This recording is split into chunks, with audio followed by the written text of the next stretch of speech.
అతని మాట నాకు నిజంగా తెల్లబోయేట్టు చేసింది. అతను అన్నాడు, ఎప్పుడో నేను ఉపన్యాసం విన్నా సింహాచలంలో, 30 లీటర్ల పాలు 30 షేర్ల ఆవు పాలు ప్రతిరోజు సింహాచలేశ్వరుడికి సుప్రభాతం పలకగానే నైవేద్యం పెట్టేవారు అని విన్నాను.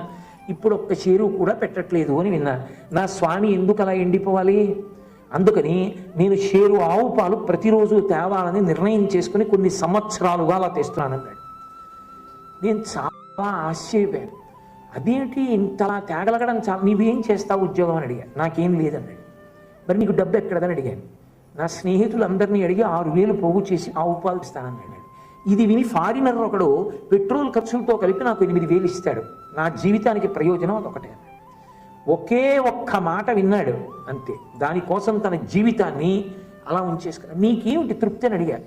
ప్రతిరోజు సింహాచలేశ్వరుడికి తెల్లవారేటప్పటికి ఆయన పాలు